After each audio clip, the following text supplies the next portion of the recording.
My parents took my entire college fund to pay for my sister's extravagant wedding. Now they're begging me for financial help while she posts vacation photos from the Maldives. I stared at the desperate text message on my phone and wondered how I'd become the family ATM after being the forgotten child for 28 years. I'm Lucas Bennett, the eldest and perpetually overlooked son in a family where my sister Sophia has always worn the invisible crown. Growing up in suburban Ohio, I learned early that being the responsible one meant being taken for granted, while Sophia's every whim was treated like a royal decree. The first memory I have of this uneven treatment was my 10th birthday. I'd asked for a new bike, nothing fancy, just something to replace the hand-me-down I'd outgrown. My parents gave me a used model from a garage sale, explaining that money was tight. 2 months later, Sophia turned 7 and received a brand new bike with all the accessories because, as Mom put it, she's been through so much with her allergies this year. My allergies were apparently not worthy of mention. This pattern continued throughout our childhood. When I earned straight A's, my report card would be glanced at and placed on the refrigerator with a casual, "Good job, Lucas." When Sophia brought home BS and CS, there would be celebrations, ice cream, and praise about how hard she must have worked. "Sophia just needs more encouragement," Mom would explain when I questioned the disparity. "You're naturally gifted, so you don't need as much praise." By high school, I'd accepted my place in the family hierarchy. I worked part-time jobs, saved money, joined clubs, and maintained excellent grades, all while watching Sophia receive new clothes, a car on her 16th birthday. I had shared our parents' old sedan, and constant attention for her minor accomplishments. "Lucas, you need to help your sister with her college applications," Dad instructed during my senior year of college. I was drowning in my own coursework, working 20 hours a week at the campus bookstore and barely sleeping. "I have 3 papers due this week, Dad," I protested. "Your sister's future is at stake," Mom chimed in from the background. "You know how she struggles with essays, just help her this once." This once became a regular occurrence. I edited Sophia's papers throughout her college years while working to pay off my own student loans. My parents had promised me a college fund. I'd seen the statements during high school showing nearly $40,000 saved for my education. But when I was accepted to State University, they sat me down for the talk. "We've had to use your college fund for some unexpected expenses," Dad explained, not quite meeting my eyes. "But you're smart. You can get scholarships and loans." I later discovered the unexpected expenses included a kitchen remodel and Sophia's senior trip to Europe with her friends. When I confronted them, Mom sighed dramatically. "Lucas, you've always been so independent. We knew you'd figure it out. Sophia needs more support." I did figure it out, through scholarships, loans, and working 30 hours a week while maintaining a full course load. I graduated with $32,000 in student debt but a promising job in marketing. Meanwhile, Sophia changed majors 3 times, took 5 years to graduate with a communications degree, and had her entire education paid for. "That's what parents do," Mom said when I mentioned the disparity. "We help our children when they need it." Apparently, I wasn't included in the definition of children. After college, I moved to Chicago and built a life for myself. I kept in touch with my family through obligatory holiday visits and occasional phone calls.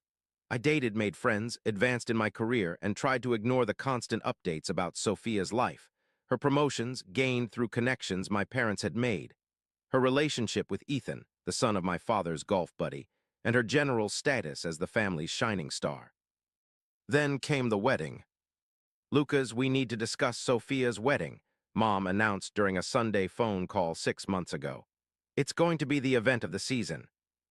"That's great," I replied, only half listening as I reviewed work documents. "When is it?" "June 15th, mark your calendar, and—" She hesitated. "We might need some help with the expenses." I sat up straighter. "What kind of help?" "Well, your father and I have put aside quite a bit, but Sophia has her heart set on the Lakeside Gardens venue, and the deposit alone is $15,000. "That's a lot for a venue," I said carefully.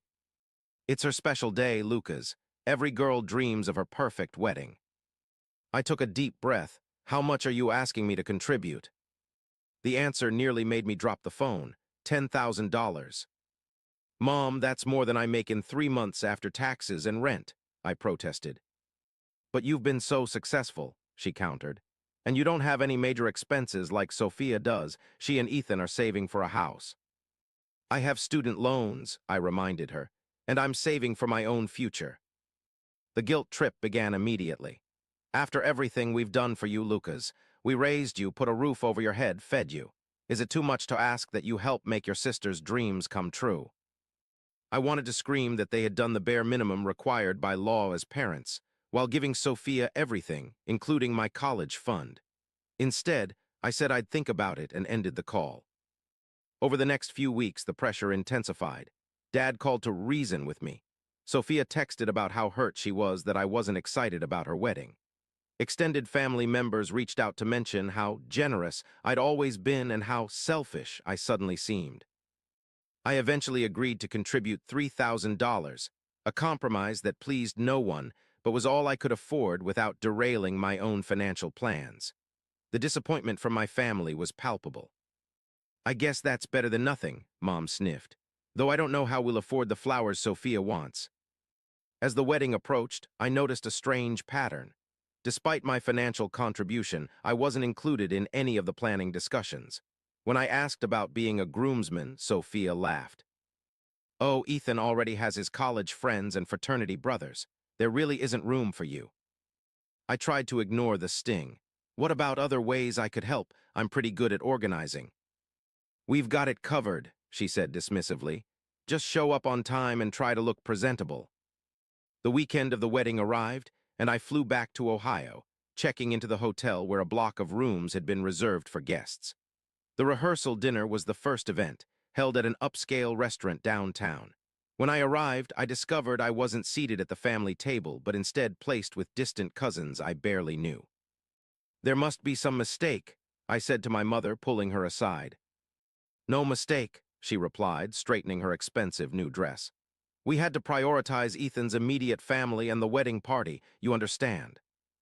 I didn't understand, but I sat through the dinner watching my parents beam with pride as they introduced Sophia and Ethan to everyone as our beautiful daughter and her wonderful fiancé.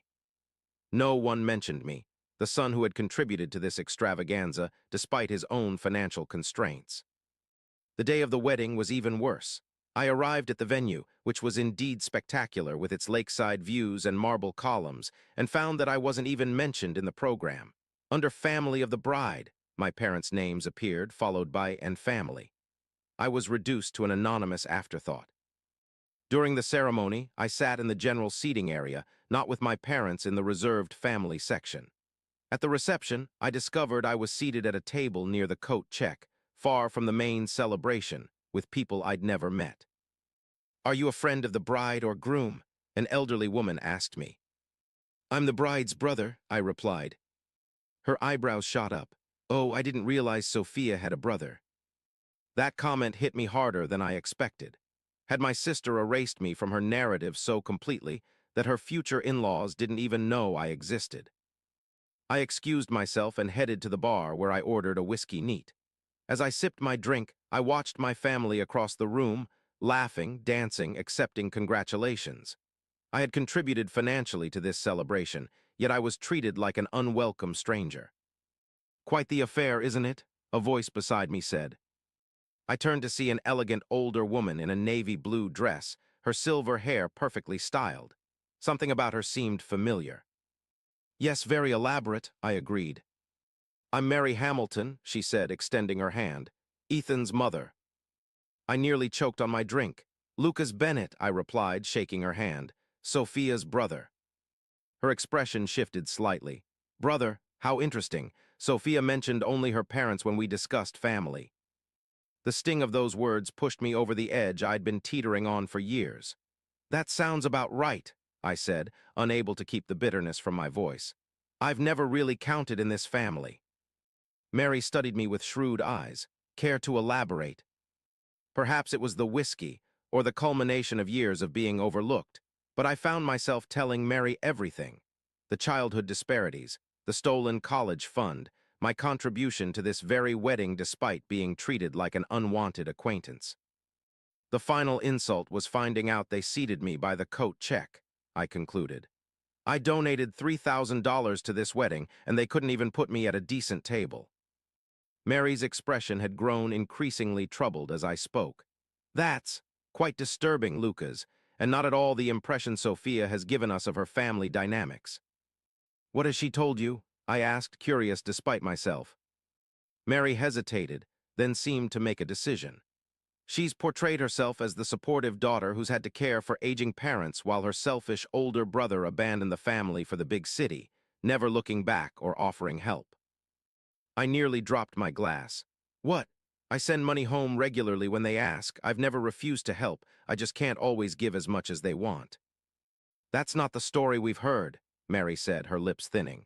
Ethan and I were led to believe you were essentially estranged from the family due to your self-centered nature. The rage that had been building for years threatened to explode. Did she also tell you what she thinks of you? I asked, the words escaping before I could stop them. Mary's eyebrows rose. Excuse me. I shouldn't have continued, but 28 years of suppressed resentment had finally found an outlet.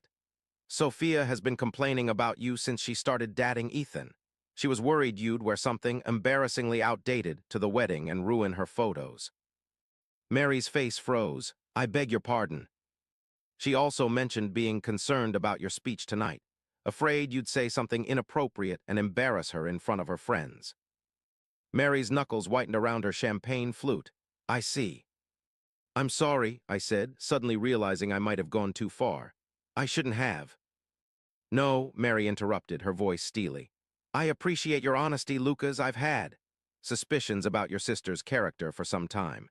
Ethan is blinded by love, but mothers see things others don't. She placed her empty glass on the bar and straightened her shoulders. If you'll excuse me, I believe I need to have a conversation with my new daughter-in-law. I watched as Mary made her way across the room, her posture rigid with purpose. She approached Sophia, who was surrounded by bridesmaids, and said something that made my sister's smile falter. They moved to a quieter corner where their conversation quickly became animated. As I watched them, a plan began to form in my mind. For years, I'd been the dutiful son, the reliable brother, the family ATM. I'd swallowed my resentment and played my assigned role, but no more. If my family wanted to treat me like a stranger, then I would give them a show they'd never forget. I pulled out my phone and opened my banking app. I'd prepared a wedding gift for Sophia, another $1,000 I could barely afford, a final piece offering to maintain the illusion of family harmony. With a few taps, I canceled the transfer. Then I scrolled through my gallery until I found what I was looking for, screenshots of text conversations with Sophia over the years. Messages where she'd mocked not just Mary, but Ethan's entire family, where she complained about how boring Ethan was and how she was settling for him because he had family money, where she'd admitted to faking interest in his hobbies just to keep him on the hook. I'd saved these messages out of a vague sense that I might need them someday. That day had arrived. I ordered another whiskey and watched as Mary's conversation with Sophia grew more heated. My mother had joined them now, placing a protective arm around Sophia's shoulders. Ethan hovered nearby, looking confused and concerned. Perfect timing. I approached the DJ's booth and slipped him $100 bill. I'd like to make a special toast to my sister, I said. Can I borrow the microphone in about 5 minutes? The DJ nodded, pocketing the money. Sure thing, man. Just give me a signal when you're ready. I moved to a position where I could observe the growing tension between Mary and Sophia. My mother was now actively arguing with Mary, while Sophia had adopted her familiar victim pose, shoulders hunched, eyes wide and tearful, lower lip trembling. Ethan looked increasingly uncomfortable, caught between his new wife and his mother. When the current song ended, I caught the DJ's eye and nodded. He announced, and now a special toast from the bride's brother, Lucas. All eyes turned to me as I took the microphone. Sophia's face registered shock, then alarm. My mother looked furious. My father, who had been chatting with Ethan's father across the room, turned with a confused expression. Good evening, everyone, I began, my voice steady despite the adrenaline coursing through me. For those who don't know me, which seems to be most of you, I'm Lucas Bennett, Sophia's older brother. A murmur rippled through the crowd. I could see Ethan's relatives exchanging glances, clearly surprised by my existence. I wanted to take this opportunity to share some insights about my sister that you might not be aware of, I continued. Sophia has always been the star of our family, the golden child who could do no wrong. My mother started moving toward me, her face a mask of rage, but my father caught her arm, holding her back. What many of you don't know is that Sophia's perfect wedding was partially funded by me, the brother she conveniently forgot to mention to her new in-laws. The brother whose college fund was taken to pay for her European vacation. The brother who has been sending money home for years despite being told I was selfish and abandoning the family. Gasps and whispers spread through the reception hall. Sophia's face had gone from alarm to horror. "But don't take my word for it," I said, pulling out my phone. "I think Sophia's own words paint a clearer picture." I began reading from the screenshots, my voice carrying clearly through the speakers. "God, Ethan's mother is such a pathetic suburban housewife. I'm going to have to Photoshop her out of the wedding photos if she wears another one of her tacky pantsuits." Mary's face hardened further. Ethan's expression shifted from confusion to disbelief. "Ethan is so boring sometimes I want to scream, but his family has money, so I guess I can put up with the golf stories." Ethan's father straightened in his seat, his jovial expression vanishing. "I told Ethan I love hiking, but honestly, who wants to walk uphill for fun? The things I do to keep him thinking we have things in common." With each revelation, the atmosphere in the room grew more tense. Sophia had abandoned her victim pose and was now frantically trying to reach me, but several tables and guests stood between us. "My brother Lucas is sending money again, but only $500 this time. What a cheapskate. He makes good money in Chicago, but he's always been selfish." I looked directly at my sister as I delivered the final blow. "Mom and Dad are pressuring Ethan to buy a house in their neighborhood. They have no idea we're planning to move to California after the wedding. Let them figure it out when we're gone." Ethan's head snapped toward Sophia, his face a study in betrayal. This was news to him, clearly. "So congratulations, Ethan," I said, raising my glass. "You've married into a family of manipulators and liars. Sophia has never loved you for who you are, only for what you and your family could give her. Just as my parents have never loved me for who I am, only for what I could provide." I set the microphone down on the nearest table and walked toward the exit, the silence in the room so complete you could hear the ice clinking in glasses. As I reached the door, chaos erupted behind me. Sophia was screaming something about context and private conversations. My mother was trying to grab the microphone, presumably to do damage control. Ethan's father had risen to his feet, his face flushed with anger. Mary stood with her arms crossed, vindicated but furious. Most telling of all was Ethan's expression, the dawning realization that the woman he'd just married was not who he thought she was. I stepped outside into the warm June evening, loosened my tie, and took a deep breath. For the first time in 28 years, I felt free. I'd burned bridges, yes, but they were bridges to nowhere, connections that had only drained me, never nourished me. My phone exploded with notifications as I walked to my rental car. I silenced it without looking and drove back to my hotel. I packed my bags, checked out, and headed to the airport. I booked the first available flight back to Chicago, not caring about the cost. In the airport lounge, I finally checked my phone. The messages were exactly what I'd expected. From Mom, "How dare you ruin your sister's wedding? You are no longer our son." From Sophia, "I will never forgive you for this. You've destroyed my life. I hate you." From Dad, "Your mother is hysterical. Ethan's family is threatening to annul the marriage. What were you thinking?" There were also messages from extended family members, some expressing shock, others condemning my actions. None of them had ever spoken up when I was being exploited for years. I deleted them all and blocked their numbers one by one. Then I did something I should have done years ago. I posted on social media. After years of financial exploitation and emotional manipulation by my family, I've finally cut ties. To anyone who heard their version of events, I paid for part of my sister's wedding only to be seated by the coat check and erased from the family narrative. My college fund was taken for her European vacation. I've been sending money home for years while being called selfish. No more. Sometimes family is just people you're related to, not people who love you. I attached screenshots of some of the more damning text conversations. Not all of them, just enough to make it clear I wasn't making this up.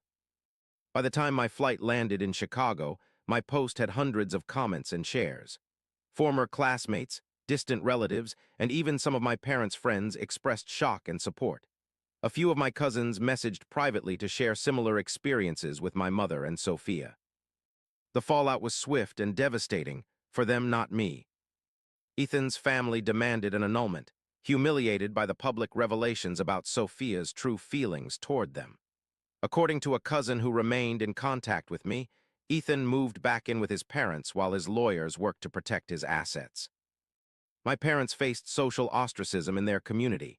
Their country club friends, who had attended the wedding and witnessed my revelations, distanced themselves. My father's business partners began questioning his integrity. My mother was asked to step down from her cherished position on the hospital charity board. Sophia lost not only her husband but also her job. Apparently, her boss was friends with Mary's sister and decided Sophia wasn't a good fit for the company culture after hearing about the wedding disaster. My parents' house, which they had remortgaged to pay for the wedding, went into foreclosure 6 months later. They were forced to downsize to a small condo in a less prestigious neighborhood. Through it all, they maintained that I was the villain, the ungrateful son who had destroyed their family out of jealousy and spite. They told anyone who would listen that I had misrepresented private conversations and taken things out of context. Few believed them, especially after more relatives came forward with their own stories of manipulation and favoritism. A year after the wedding, I received a letter from my father. Unlike my mother and Sophia, who continued to send hateful messages whenever they managed to get a new phone number I hadn't blocked, my father had maintained a dignified silence. Letter was short. Lucas, I won't ask for your forgiveness because I don't deserve it. What I will say is that I failed you as a father. I allowed your mother and sister to dictate our family dynamics, and I looked the other way when you were treated unfairly. I've lost everything. My business is failing, your mother is bitter and angry all the time, and Sophia blames everyone but herself for her situation. I hope you're finding peace and happiness in your life. I won't contact you again unless you wish it. Dad. I read the letter twice, then filed it away without responding. Perhaps someday I would reach out to him, but not yet. The wounds were still too fresh, the betrayal too deep. Meanwhile, my life in Chicago flourished. Freed from the financial burden of supporting my family, I was able to pay off my student loans ahead of schedule. I received a promotion at work, partly due to the extra time and energy I could now devote to my career instead of managing family drama.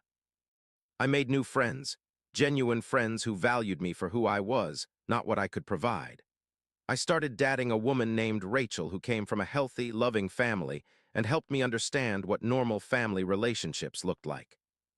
2 years after the wedding, I received a text from an unknown number. It's Sophia. Please don't block this number. I need your help. I have nowhere else to turn. I stared at the message for a long time before responding. What do you need? Money for rent. I'm about to be evicted. Mom and Dad can't help anymore. I'll pay you back, I promise. I laughed out loud at the audacity. What happened to the settlement from Ethan? His lawyers were better than mine. I got almost nothing. Please, Lucas, I'm desperate. I thought about all the times I'd been desperate. Working multiple jobs to pay for college because my fund had been taken. Eating ramen for weeks to send money home when they claimed they couldn't make the mortgage payment.